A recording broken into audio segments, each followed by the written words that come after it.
Mwiriwe neza bwoko bw'Imana. Imana guha umugisha we tubana muri uyu mwanya wo gusenga no kwiga ijambo ry'Imana. Umwami akugirire neza. Ndashima Imana n'ukuri iduha kuba mu ijambo ryayo n'ubuntu pe. Hari igihe umuntu yashobora kwibeshya akaba yabimenyera, ariko n'ubuntu butangaje. Imana ishimwe, kuko iyo umwanza kutwara hashaka cyangwa kugejeje hashaka atuma ijambo ry'Imana ritakaza kuba ijambo ry'Imana rigahinduka amagambo nk'ayandi ukumva nta kintu urimo rivuga. Ariko ndashimira Imana iduhaye ubuntu bwo ijambo ryayo rikomeza kuba rizima muri twebwe. Imana nibishimirwe mu gihe gikwiriye cyangwa cyoroshye n'ikitoroshye. Imana ikatugirira izo mbabazi, tuyihaye icyubahiro. Turakomeje rero ku magambo nifuza ko haraho twasoza uyu munsi, nubwo atashirayo ayo twamaze iminsi tuvuga ngo ubuzima bw'abifuza gukurira mu gakiza. Numvise nasa nkaho ncumbikiye ahangaha tukazakomeza ibindi Umwami Imana azashyira ku mitima yacu. Ubuzima bw'abifuza gukurira mu gakiza, uko babaho, ibishishikaje imitima yabo n'ubwenge bwabo. Mubera benshi hirya no hino birasa n'ibyo abatubanjirije, birasa n'abifuza gukura mu gakiza uyu munsi, ariko ni byinshi, n'uruhererekane rw'ibintu byinshi bigize umuntu bimutera kurushaho gusa n'umucunguzi we. Ntitwaza bivuga ngo tubirangize, ariko ibyo twashobojwe n'Umwami nuko hari icyo twatinzeho rero n'ubundi nifuza kongera gutindaho: kwifuza kubera Imana abizerwa, cyangwa kwifuza kubera Imana indahemuka, umuntu udahemukira Imana. Twabonye rero bica mu bintu bitandukanye, turavugaho gatoya none dufatira urugero kuri Yesu uyu munsi, hanyuma dusoze Umwami Imana nabitugaruramo cyangwa duha ibindi tuzongera dukomeze. Icyanditswe twatindagaho cyangwa twashingiyeho cyari kiri mu Byahishuwe 17 umurongo wa 14. Twagiye tukivugaho kenshi. Muri Bibiliya yera haravuga ngo bazarwanya umwana w'intama, abo n'abanzi b'Imana, ngo bazarwanya umwana w'intama, ariko umwana w'intama azabanesha, kuko ariwe mutware utwara abatware n'umwami w'abami, kandi abari hamwe nawe bahamagawe, batoranijwe, bakiranutse, nabo bazayinesha. Dushingiye kuri uyu murongo twabonaga ko Umwami Imana agira ingabo z'abantu bambaye umubiri kimwe nawe nanjye arwanisha. Abo ngabo rero barwanana nawe bari mu ruhande rwe, ari mu ruhande rwabo, uko bameze nuko ngo kandi abari hamwe nawe bahamagawe. Twarabonye ko guhamagarwa rwose nta ruhare tubigiramo, ni ubuntu bw'Imana n'imbabazi Imana itugira, tukaba muri abo bahamagawe, batoranijwe, ariko hakazaho kandi kavugaga ngo bakiranutse. Ni ukuvuga ngo mu guhamagarwa kwabo, mu gutoranwa kwabo, urwo rugendo noneho babigendamo muri uko guhamagarwa no gutoranwa, rwa rugendo batangira bagenda bakiranuka muri rwo. Mwibuke ko gukiranuka tuvuga iteka gutangirira mu cyo Yesu yakoze kuri twebwe, twabazweho. Kubarwaho ni ibintu utakoreye, ni ibintu byakwanditsweho. Niko umuntu yafata ikintu akakikwandikaho, nta ruhare wabigizemo, ntashingiye kuri kondisiyo zawe ko ujuje kriteria cyangwa ikindi, ahubwo arakiguhaye nka gift, akikubazeho ikibanza runaka, akikwanditseho ibitego runaka by'ikipe. Dukunda gutanga urugero: Rayon Sport yatsinze APR cyangwa se APR yatsinze Rayon Sport, bafata ibitego by'ikipe imwe babyandika ku wundi. Uko niko Yesu yatugenjereje, tubarwaho gukiranuka tutakoreye. Ariko abo babazweho gukiranuka binjizwa mu buzima noneho bwo gushyira mu bikorwa ibyo babazweho, batangira ubuzima bwo kwifuza kubera Imana indahemuka, bwo gukiranukira Imana bubwabo n'ubuzima bwabo n'amahitamo yabo n'ibikorwa byabo. Aho ngaho hari igihe abantu batifuza kuhageza, ariko niko kuri. Nibwo buzima bw'abakiranuye kubw'amaraso ya Yesu, abakiranuye kuko babazweho gukiranuka kwa Yesu tarigeza ko icyaha, binjira mu buzima none bwo kubaho bakiranukira Imana, bwo kubaho mu bikorwa, mu mahitamo yabo, mu bitekerezo byabo, bifuza gukiranukira Imana. No kuvuga ngo babifitemo uruhare. Ntabwo uyu Mwami Yesu aduhaye agakiza aduhindura amamashini cyangwa robots, ibintu by'ibirobo baterekomandisha mwuka wera. Oya, turakomeza tugahitamo amahitamo yacu. Ntago twasobanukira ubugari bw'Imana n'imikorere y'Imana no gutoranya kw'Imana no guhitamo kwayo ngo tumenye byose, ariko turabizi ko umuntu abasha guhitamo icyiza kinejeje Imana cyangwa agahitamo ikinejeje kamere ye. Imana itugirire imbabazi. Aba rero barwanana na Kristo, Bibiliya iratubwira ngo barahamagawe, baratoranywa, ariko barakiranutse. Hanyuma abo ngabo bazafatanya na Kristo kunesha zirangabo zirwanya Kristo. Mu Cyongereza haravuga ngo called, chosen and faithful. No kuvuga ngo babaye abizerwa. Reka rero dukomeze aho ngaho dukoresheje urugero rwa Kristo mu buzima busanzwe. Data yemeye ko Yesu amara imyaka 30 ari mu buzima busanzwe nk'ubwo natwe tubamo, atarinjira nanjye vuga ngo mu cyamuzanye ku mugaragaro, ariko ari mu buzima busanzwe. Mu buzima busanzwe rero ahantu habiri yatinze niho tubivuge honyine uyu munsi tugasoza. Nuvuga ngo yatinze iwabo mu rugo, yari afite iwabo mu rugo, afite ababyeyi, afite abavandimwe, ndetse yitwaga n'umubaji. Ni ukuvuga ngo ibyo byose ubwo yatinze no muri atoriye cyangwa ahandi hantu yakoreraga umurimo. Ibyo ntidukunda kubivuga ko akenshi tuba tuvuga ku murimo wo gukiza, wo kuzana ubwami bw'Imana, ariko ibi turabivugaho uyu munsi kugira ngo bitubere urugero rwo kubera Imana indahemuka mu buzima busanzwe. Data rero yemeye ko Yesu amara iyo myaka 30 afite ubuzima busanzwe nk'ubwacu kugira ngo tumwigireho byuzuye, kuko iyo biza guhingukira muri kiriya gice gusa cy'umurimo uri publique yuzuye umwuka wera akora ibitangaza, hari agace k'ubuzima busanzwe kari kuducika.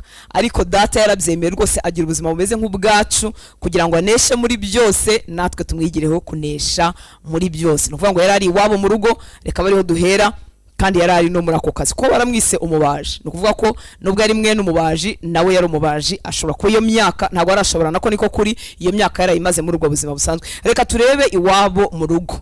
Biratangaje, ariko iwabo mu rugo hari hameze nk'iwabo w'abandi bantu benshi mu buryo busanzwe.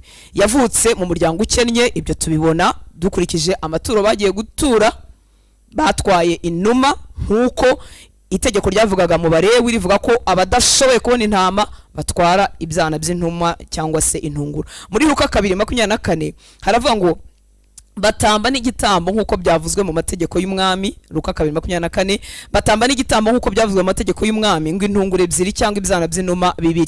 Ibi ntiturimo kumwigiraho ngo turihindura abakene niba twagize umugisha ntitubebo cyangwa iki, ariko bwari ubuzima busanzwe kandi bugoye abantu benshi tuvukiramo twisangamo. Itegeko rero ryavugaga, ntago turi basomeho, mu Balewi 12:8 havugaga ko udafite ubushobozi bwo kubona intama, uwo yabaga ari iki? Yabaga ari umukene.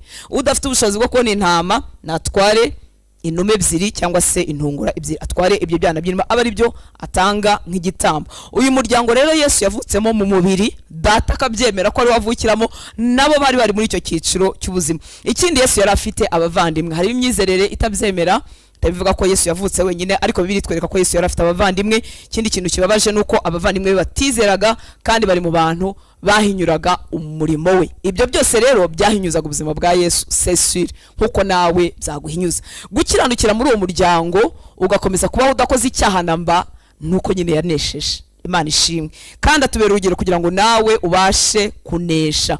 Muri Mariko igice cya 6 umurongo wa 3, Mariko 6 umurongo wa 3 haratwereka ko Yesu yari afite abavandimwe, kandi bikanatwereka ko Yesu yaciye muri pressure z'ubuzima iby'abagore n'abakobwa uko byabaga bimeze.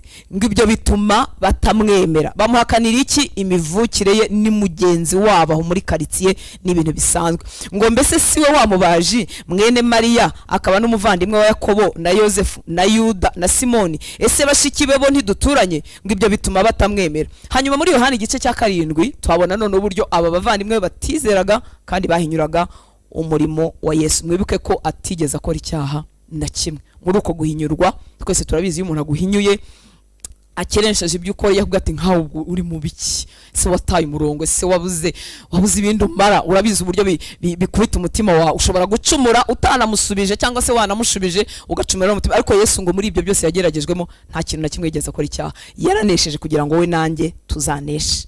7 Yohana 7:3-5 ngo nuko bene se baramubwira ati va hano ujye Yudaya, mutibwira ko ari inama bamugiraga kwari ukumuhinyura. Va hano ujye Yudaya kugira ngo abigishwa bawe barebe imirimo ukora. Muri make va mwibanga ajya kumugaragaro, ngo kuko ari nta muntu ushaka kumenyekana wakorera ikintu mu rwihisho, kuko ukora iyo mirimo ngaho genda wiyereka bari mwisi bose. Muri make nuko umuhinyura, ngaho genda ugaragare, uvuga ko uri umwami, uvuga ko uri Masiya, uvuga ko utameze nkatwe, urugero ngaho genda ugaragare. Barimo baramuhinyura.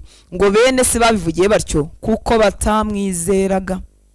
Muratekereza ko kubana n'abantu nk'abo ngabo mu nzu nto, kuko niba bari bakennye sese ariko n'inzu yari nto, uratekereza ko kubana n'abavandimwe nk'abo ngabo byoroshye? Ngo ariko yarakiranutse mu buryo bwose, aranesha kugira ngo we nanjye tuzanesha. Turimo turavuga kubera Imana indahemuka mu bintu twita ko ari bito ariko biri ngombwa, ahantu tuba, ahantu dutinda, mu miryango iwacu, mu bantu bahinyura ibyo turimo, mu bantu batatwemera, mu bantu twegeranye. Kubana n'abavandimwe nk'abakubwira ngo ngaho genda wiyereka bari mwisi bose, uvuga ko umeze gutya ngaho genda ubiyereke. Ngo nta muntu ushaka gukomera ngo ubera mu rwihisho. Ngo bene se bavugiraga batyo kuko batamwizeraga. Kubana nabo rero begeranye muri iyo nzu ntoya byari bigoye, ariko Yesu nta cyaha na kimwe yigeze akora kugira ngo wowe nanjye natwe tuzaneshe. Mwibuke ko turimo kuvuga kubera Imana indahemuka, kandi mwibuke ko ibi bintu byose nta kintu na kimwe kiba cyaracitse kontrole y'Imana. Imana iba yarabyemeye ikemera kuvuka mu muryango nk'uwo, uba muri ibyo ngibyo, mba muri ibi ngibi, Imana ikabyemera, ikajya yitegereza faithfulness yawe yanjye, ikitegereza ubwizerwe bwawe muri ibyo biguhinyuza. Umwami Imana duha ubuntu bwo kunesha nk'uko nawe yanesheje. Mu Baheburayo igice cya 2 murongo wa 17 kugeza ku murongo wa 18. Abaheburayo, rwandiko rw'Abaheburayo igice cya 2 murongo wa 18 haravuga ngo nicyo cyatumye yarakwiriye gushushanywa na bene se kuri byose. Kuri byose ni kuvuga ngo yari ameze kimwe natwe, ku by'umubiri, wifuza, warakara, wasonza, wababara, niko yari ameze kimwe natwe. Ngo nicyo cyatumye yarakwiriye gushushanywa na bene se kuri byose, ngo abe umutambyi mukuru w'imbabazi kandi ukiranuka mu by'Imana, abe n'impongano y'ibyaha by'abantu. Ndifuza ko uyu murongo tumenya ukaguma muri twe, kuko abantu benshi bibwira yuko Yesu yagiye anesha kuko nyine yari Yesu. Yaranesheje nk'umuntu, nkuko nawe ku bwa Mwuka Wera muri wowe wanesha. Kuko iyo umwanzi ashaka kudutsinda twereka ko nyine yari Yesu. Yari Yesu wambaye umubiri, ngo yashushanyije kimwe natwe mu bintu byose. Kwa kundi usonza yarashonje, kwa kundi ubabara yarababajwe, kwa kundi uhinyurwa n'ibihe yahinyujwe n'ibihe, ariko aranesha atubanjije kugira ngo natwe tuzaneshe. Imana ishimwe cyane. Kubita ku ijambo ry'Imana rero murabi iki nicyo kivuga ngo nicyo cyatumye yarakwiriye gushushanywa na bene se kuri byose. Ku bantu batemera ijambo ry'Imana bazakomeza babifata uko bashaka, bavuga ati nyine ntiyarameze nkatwe, ariko dore ijambo ry'Imana twe ngo yashushanyijwe natwe kuri byose. Niba ijambo ry'Imana ryabivuze nuko ariko kuri. Ngewe ndinde wowe urinde wo kubihinyura. Imana itugirira ubuntu. Ngo nicyo cyatumye yarakwiriye gushushanywa na bene se kuri byose. Muri make ntiyashobora kutubera umutambyi mukuru w'imbabazi atashushanyije natwe kuri byose. Hari kuba harimo akantu ko gutrisha, bari kuba batwibye, hari kuba harimo akantu katariko. Ngo nicyo cyatumye yarakwiriye gushushanywa na bene se kuri byose, ngo abe umutambyi mukuru w'imbabazi kandi ukiranuka mu by'Imana, abe n'impongano y'ibyaha by'abantu. Umurongo wa 18, kuko ubwo yababajwe no kugeragezwa ubwe abasha no gutabara abageragezwa bose. Muri make yasogongeye kubigerageza byose kugira ngo azabashe kugutabara wowe nanjye mu gihe cyacu cyo kugeragezwa. Imana ishimwe cyane. Dukwiriye kwifata gute rero mu gihe cyacu cyo kugeragezwa? Dukwiriye kumubwira ngo wowe ubwo wanesheje nanjye mpakunesha. Wivuga ngo ngwishije ishyano, ngo ibintu bimbaye, ngo ntahandi hantu biraba, ngo sinanabyishoborera Mana. Oya, si ugukwiriye gusenga, ahubwo ukwiriye kuvuga ngo Yesu ubwo wabishoboye nanjye mpuha ubuntu n'imbaraga zo kubishobora, kandi arabuduha nshuti z'Imana, aduha izo mbaraga. Wige mu ruhande rw'iginyoma cya Satani kwereka ko ibyo bintu bikubayeho n'ishyano riguye nta wundi muntu birabaho ntiwanabyishoborera. Oya, Yesu yababajwe no kugeragezwa ubwe kugira ngo ahabwe imbaraga n'ubuntu bwo gutabara twebwe bageragezwa twese. Imana ishimwe cyane.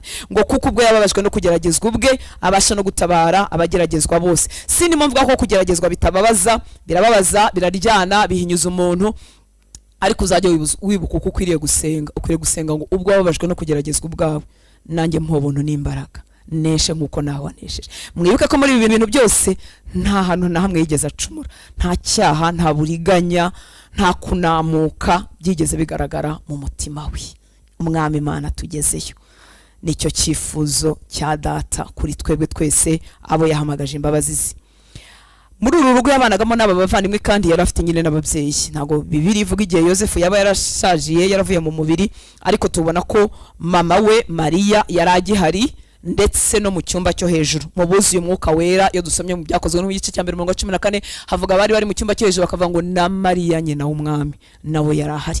No kuvuga ngo Mariya, umubyeyi Mariya yabanye na Yesu ari umubyeyi usanzwe utuzuye Umwuka Wera. Birasa no gutera ibuye ku karere, ariko niko kuri, nicyo Bibiliya ivuga. Yari umubyeyi usanzwe. Umubyeyi usanzwe ramera gute? Amera nkatwe, amera nkawe, amera nk'ababyeyi bawe. No kuvuga ngo birashoboka yuko banyuzagamo bakarakarira Yesu cyangwa bakamubwira ijambo ritari ryo nk'uko ababyeyi basanzwe, kuko yaza kuba afite izindi mbaraga z'ubumana ntago yari gukenera kuzura Umwuka Wera mu cyumba cyo hejuru kimwe n'abandi. No kuvuga ngo yageze igihe nawe yuzura Umwuka Wera. Imana ishimwe cyane. No kuvuga ngo rero Yesu yari afite kubaha ababyeyi be, kubagandukira mu buryo bwose, kandi ari ababyeyi basanzwe. Ababyeyi basanzwe bashobora gukunda, bashobora kurakara, bashobora, ariko wari umuryango usanzwe nk'indi miryango yose. Birashoboka kuko Yesu watigeze akora icyaha. Tekereza kubaha ababyeyi urusha kwezwa no gukiranuka. Biravunanye kubera ko ababyeyi bakabaye baba urugero, ariko Yesu yarabubashye abitaho. Turabona no ku musaraba abwira Yohani ko amenya umubyeyi Mariya, ariko Mariya yaje kuzura umwuka wera mu cyumba cyo hejuru. Uvuga ngo yari umubyeyi usanzwe iwabo. Rero mu rugo, yaba muri abo bavandimwe bamuhinyuraga, yaba muri abo babyeyi batuzuye umwuka wera batoranyijwe n'Imana kubw'ubuntu, nkuko nawe yagutoranya, nubwo bari bahamagariwe umuhamagaro uteye ubwoba utangaje, ariko Yesu yarabubashye, yubashye ababyeyi be basanzwe. Bashobora kuzamura ijwi bakavugana nabi, ntago tubizi, ni kwimagina, ariko bari abantu basanzwe. Icyakora bubahaga Imana, niko Bibiliya ivuga.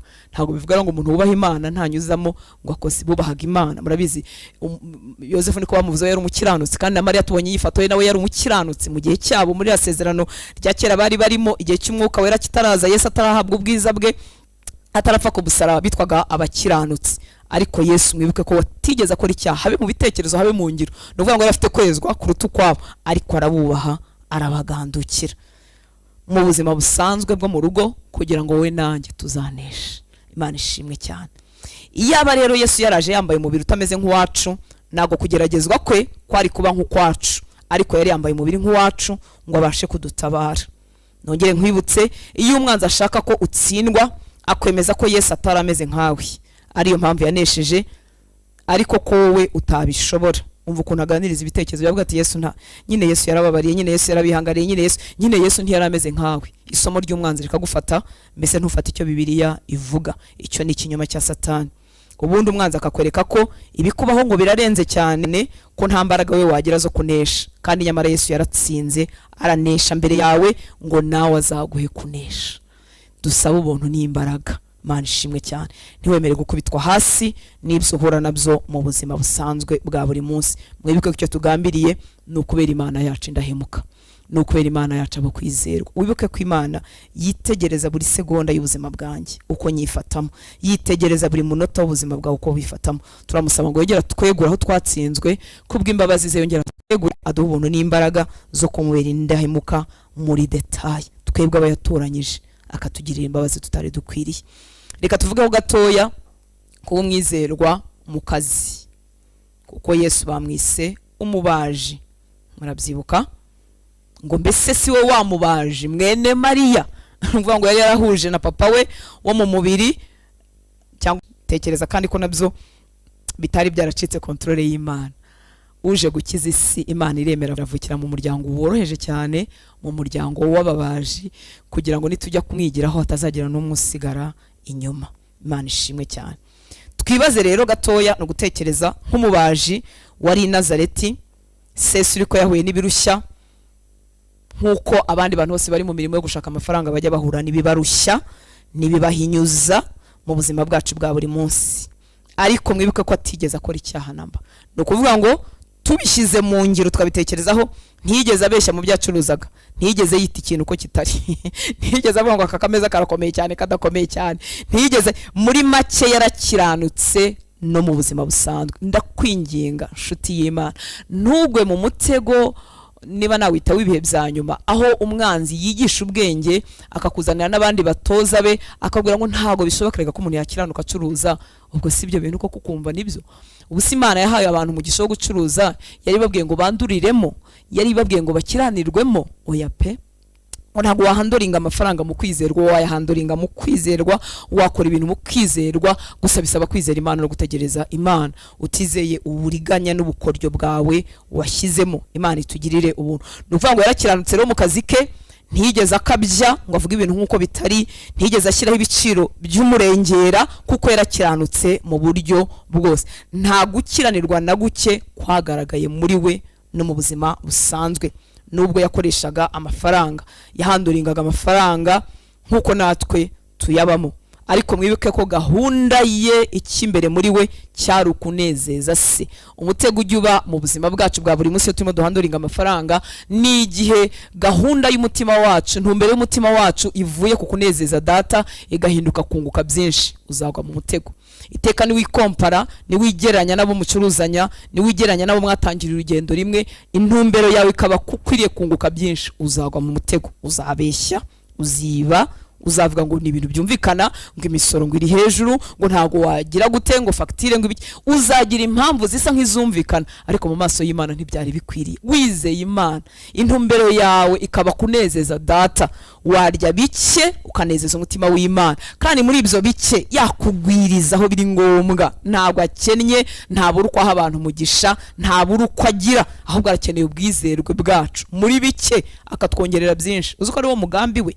Imana itugirire neza. Ubwo Yesu rero yahaciye akabishobora, nawe wabishobora. Ni ukudasunikwa na competition, ukompetinga n'abandi. Ni ukudasunikwa no kunguka byinshi. Ni ukudasunikwa n'amafaranga ngo abariye b'intumbere, ahubwo intumbere ikaba kubera data umwizerwa. Intumbere ikaba kunezeza data. Umwuka wera abigarure mu mitima ya benshi, hanyuma azadushoboza. Imana ishimwe cyane. Ni ukuvuga ko nk'uko bikera uyu munsi, yaba ari buhombe cyangwa ari bwunguke, yahitamagamo kunezeza Imana. Niko bikwiriye kutumgendekera. Byaba biri hombye, iyo byunguka byo biba byoroshye, ariko cyane cyane bigorana iyo biri mu mpombya. Bimpombya mu mafaranga, bimpombya mu marangamutima, bimpombya mu cyubahiro cyanjye, bimpombya mu ki, ariko kunezeza Imana ni bibi bya mbere. Imana ishimwe cyane. Mbere rero yuko aba umutambyi wacu ndetse n'umugabo w'agakiza kacu, yaciye mu byagerageza abantu byose, ariko aranesha. Imana ishimwe, kugira ngo azatubere urugero rukwiriye. Mu Baheburayo, rwandiko rw'Abaheburayo nanone cya gice cya 2 no ku murongo wa 10,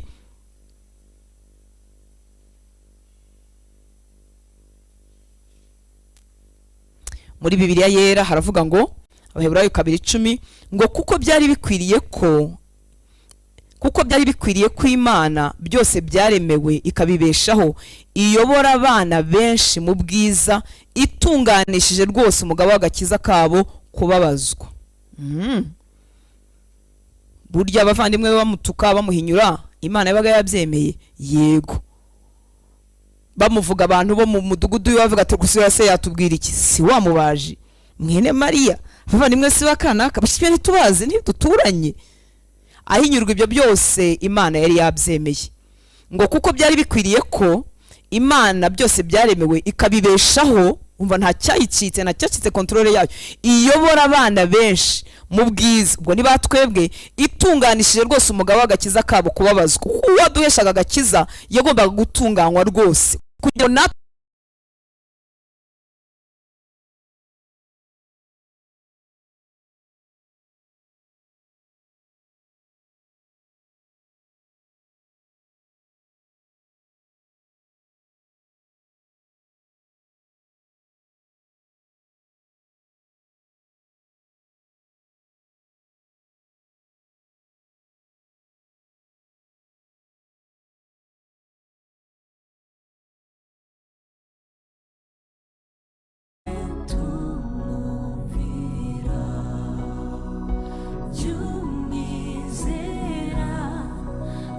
twakomeje ku buzima bwa Yesu yaratangiye umurimo wo gukiza no kwamamaza hose ubwami bwa data. Twagiye tubivugaho inshuro nyinshi, guhitamo igisambo bakareka umukiza wabo n'ibindi bavuga ati nta mwami dufite ni Kaisa, n'ibindi uburyo bagiye bamuhinyura. None yarageze mu murimo uri public. Ni ukuri nta hana Imana iguhamagarira guca Yesu ataciye. Ntacyo atanesheje data gusaba kunesha, yaratuneshereje kugira ngo tumurebeho natwe tuneshe. Imana ishimwe cyane. Yaranesheje, kandi kunesha kwe niko guhesha data ikuzo. Nawe kunesha kwawe nibyo bihesha data ikuzo n'icyubahiro. Umwami Imana duha ubuntu kugira ngo tuneshe, tubere Imana yacu indahemuka muri detail. Uri mu kazi ko mu rugo, uri mu kazi sinzi kaho ukorera, uri mu buzima busanzwe, uri mu bavandimwe bakwemeye cyangwa batakwemeye, uri ahantu wemewe cyangwa udashyigikiwe, ubere data indahemuka. Kuko uwo twigiraho yaranesheje, arangije ubushobozi bwo kunesha buri muri we arabuduha.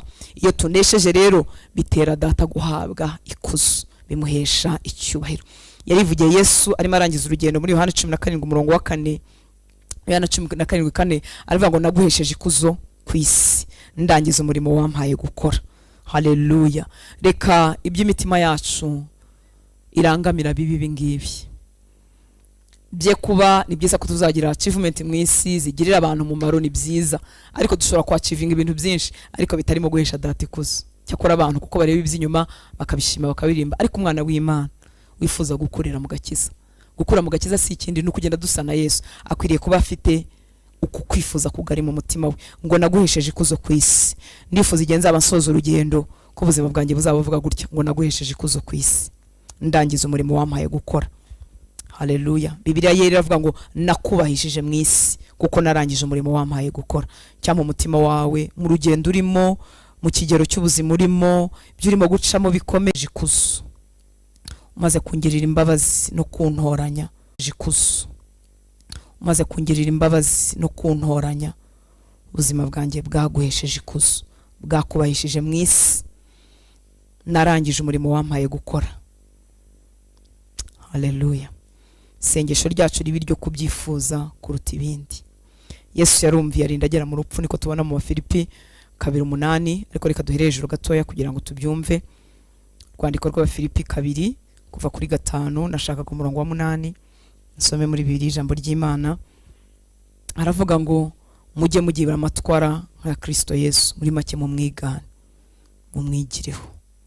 Mujye mugira amatwara nka ya Kristo Yesu.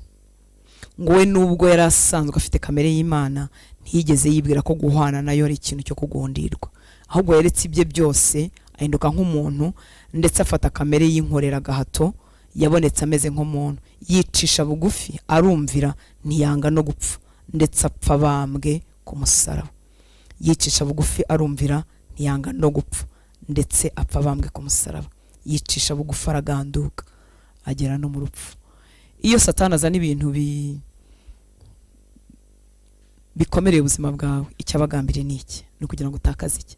Nta kindi kintu ashaka, si amafaranga yawe ashaka, si ikindi kintu, ariko yifuza kutakaza kugandukira Imana. Ngo yicisha bugufi arumvira araganduka arinda agera mu rupfu, ntiyanga no gupfa. Dusabe data uyu mutima. Mbese ni nkaho Yesu yakavuze ngo aho guhemukira data nanapfa, data duwo mutima. Ushaka ubuzima, ushaka iterambere, ko ufite uyu mutima, ufite uko gutekereza kwa Kristo. Uku niko gutekereza kwa Kristo, kugandukira Imana, kumvira Imana nubwo byamhombye. Kandi ko kwabaho iminsi bihombye umuntu, ariko ntuzahora mu gihombo, kuko nukomeza ku murongo hepfo uraza gusanga ngo impamvu data yamuhaye izina risumba n'amazina yose. Data ntago nta kintu wamuha kiruta icyo yaguhaye n'icyo azaguha, ntacyo. Bizahomberamo kubwo kumugandukira. Sinabona uko mbisobanura, kuzabikubirwa inshuro nyinshi, inshuro nyinshi z'amahoro, inshuro nyinshi zo kunyurwa, inshuro nyinshi zo kumenyana nawe, inshuro nyinshi zo kuba mu bwihisho bwe, inshuro nyinshi z'ubundi busabane bwimbitse kandi bifatika bituraje inshinga. Ni ukuri ntazabitwima. Nimba ndi mubi nkamenya guha abana banjye byiza. Ntago umwana wanjye yasaba umugati ufite amafaranga umubwire ngo uyu musira ngo ni mu burare ngo kugira ngo mukomere, kandi ubwo nge ndi mubi, gira imisi yo kubyuka neza na nabi. Ubu data wera, data wuzuye imbabazi, data wantoraguye mu bihanamanga by'ibyaha akangirira imbabazi. Yangirira imbabazi se ngo mpfe nabi, yangirira imbabazi ngo nzabane nawe mu ijuru. Turimo turatambuka mu isi, umugabo w'agakiza kacu ari imbere yacu, yaranesheje aducira inzira yo kunesha. Icyamukaba mu bantu bifuza gukurira mu gakiza, cyangwa umutima wawe ugahora ubyifuza, cyangwa umutima wawe ntukabitakaze n'isegonda nimwe.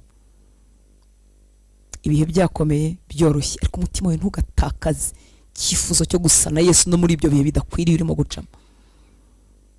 Nicyo Satana arwaye mu buzima bw'abera, nicyo kimubangamira, nicyo kimubabaza, nicyo nigishije nkajya mvuga amagambo ariko ntaviva intumbero yo mu mutima wanjye atari gusa na Yesu, nta kintu byawe mutwaje avuga nyine ababibona ko ameze nk'umuringa usakuza, ameze nk'ingunguru ivuga, nta kintu ibyo bintu byamutwara, nta nubwo yandwanya yavuga ati nakomeza afate mikrofone, ariko icyangombwa no kubuzima arimo avuga nawe ntabwo azi, ariko ararwanya gusa na Yesu kwawe, ararwanya umutima wifuza kugandukira Imana, ararwanya umutima wavuze ngo nubwo nagera mu rupfu umwami wanjye ndamukurikira, icyo ashaka nicyo nshaka, ibyo arabyanga urunuka.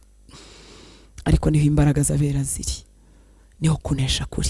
Yesu yarahagaze baje kumwica, baje kumufata, aravuga ngo umutware w'isi arimo araza, niho yavuga ati ndimo namureba araje, baje kumfata n'amahiri n'ibibando, ariko nta kindimo. Imbere y'abamwica, murabizi, imbere ya Pilato yaramubwira turabizi ko nifite ubutware ariko mfite imbaraga zo kukurekura no kugutanga ugapfa. Arambwira ngo ntacyo ushobora gukora utagihawe n'ijuru. Nshuti y'Imana, wagize umugisha, urakizwa, urababarirwa, uratsindishirizwa. Ubuzima bwawe nyuma y'agakiza mbere yuko tujya mu ijuru ni ugusa na Yesu. Waba uri mubyara, waba urimo wiga, waba uri muhinga, waba uri mushaka ubuzima, ariko nyamukuru ni ugushushanywa n'umwana w'Imana. Nicyo Yesu cyatumye gutinza inaha, so kugira ngo ugire ibintu byinshi, nabyo uzabigire bizagira umumaro, ariko nubigira nk'uri udasa na Yesu bizamera nk'uko n'abatubaha Imana babifite, bizaba ari ibintu bisanzwe. Data ntazahabwa ikuzo mu buzima bwawe. Niba warakijijwe ntibikwambuye ako gakiza, ariko mubahesha data ikuzo, mubahesha data icyubahiro, matuma ubwami bwe buganza mu miryango, buganza mu masosiyete, buganza hirya no hino mu bihugu uzaba utarimo kandi waragenewe kubamo, yarakugiriye imbabazi. Reka dusenge. Data duha uwo mutima, aduha umutima kwifuza gusa na Yesu, aduha umutima kwifuza kuba mu bantu bagenda bakura buri munsi. Ngenda ngwiza umutima wa Yesu, ntugira ahantu nyurwa nuko wahageze ngo ugarukiraho. Waranesheje icyaha runaka, Mana nishimwe, ariko ntibihagije pe, turakigira imbere mu gusa nawe, mu gusa nawe. Ama umutima nk'uwe, ame gukunda nk'uko akunda, ame kumvira nk'uko yumviye data kugeza mu rupfu. Uko yumviye data kugeza mu rupfu, ndifuza ubwo buzima, ndifuza ubwo buzima butakiburana n'ijambo ry'Imana, ndifuza ubwo buzima butakibwira data ngo uragira ibiki, njye bukibumbano nkabaza umubumbyi ngo uragira ibiki. Ndifuza ubwo buzima kamere y'isi itakimpagararamo, ibirabagirana by'isi bitakimbasha. Ndifuza ubuzima butumbira Yesu. Niwe banze ryo kwizera, niwe muhesha w'agakiza. Yaranesheje kugira ngo nawe uzaneshe, ngo yarababajwe, yarageragejwe mu buryo bwose, ngo data yanamutunganishije imibabaro kugira ngo azabere twebwe abamwizera umuhesha w'agakiza. Atubera umutambyi mukuru. Ntiyakubera umutambyi ataraciye mu byo uzasogongera byose.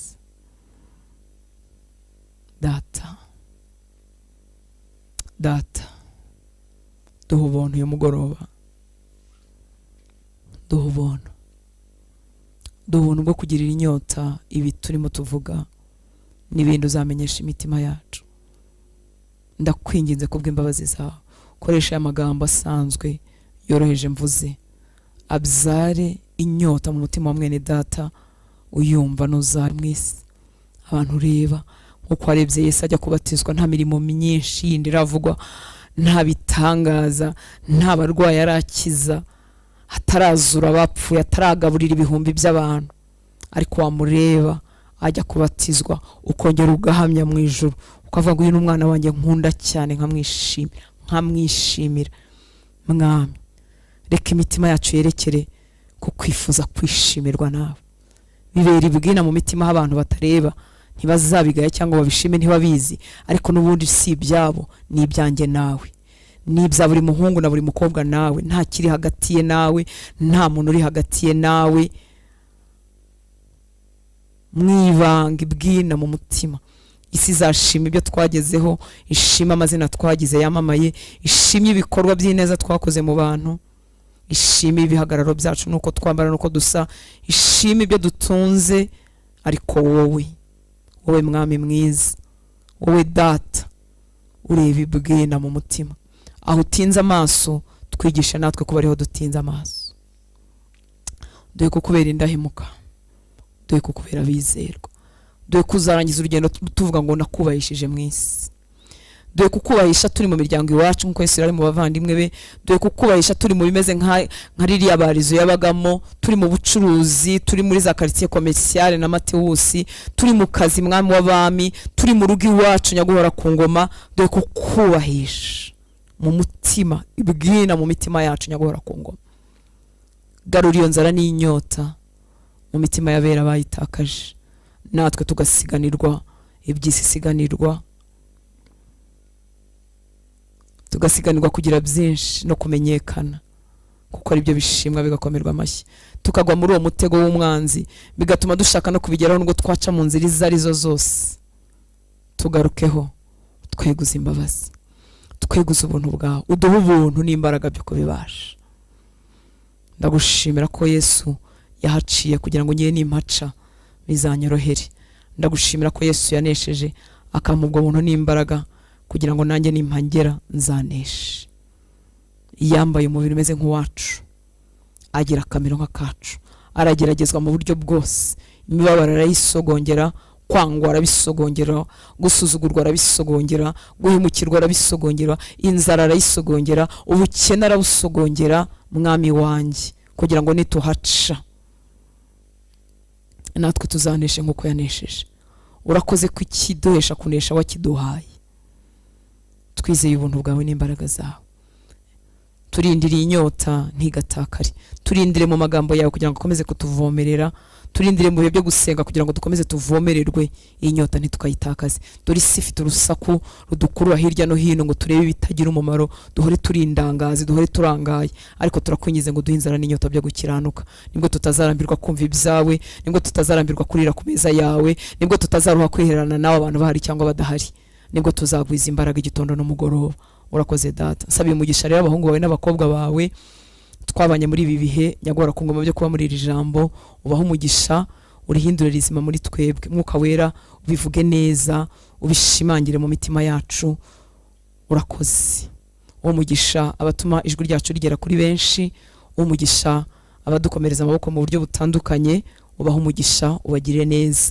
Uwo mugisha abakangurira benshi ku bukiranutsi, abo tuzi nabo tutazi, abagabo n'abagore bagukorera, abahungu n'abakobwa bakuvugira ahagaragara, bakuvugira muri bake cyangwa muri benshi, n'umutima wifuza ko abantu bakumenya, ubaho umugisha, ubakomereza amaboko, abacogoye wongere ubegure, ubasubizwe mu imbaraga, amajwi hoza guhamagara y'abasenga hirya no hino Mwami ayacecetse wongere uyatse n'umuriro wawe Nyaguhora ku ngoma, abarambaraye wongere ubegure. Mukunzi mwiza, aburimo hagurutsa barimo bibaza ngo turahera he, turabigenza gute, ubuzuza ubushizi bw'amanga n'imbaraga zawe kugira ngo bahaguruke nk'uko ubishaka, nk'uko imbaraga zabo ziri, maze duhuze ijwi, twamamaza ishimwe ryawe muri kino gihugu, twamaze ishimwe ryawe muri generation, abenshi bakumenye, abera batangira urugendo bakomezwe nawe. Urakoze Nyaguhora ku ngoma, igihugu cyacu tuyishyize mu biganza byawe, dukomeje kugitwikiriza amaraso yawe, ikiganza cyawe cyiza nikidushorere mu byo ushaka, imigambi y'umubi ihora iburizwamo iteka, ibikomoka kuri we bihinduka ubusa, inama ze zijye zifata ubusa buri munsi. Tugwirize gukiranuka, tugwirize kukumenya, udutwikirize umwuka w'agakiza, udutwikirize umwuka wo kugukenera no kwihana, uduhindura ubwoko bwawe, ubwoko buca bugufi, ubwoko budashinze amajosi Mwami w'abami, uduhe kukugandukira kubw'imbabazi zawe. Urakoze, cyubahiro cyose nikikugarukire, mu izina rya Yesu dusenze, amen. Imana ibahe umugisha, murakoze gusenga.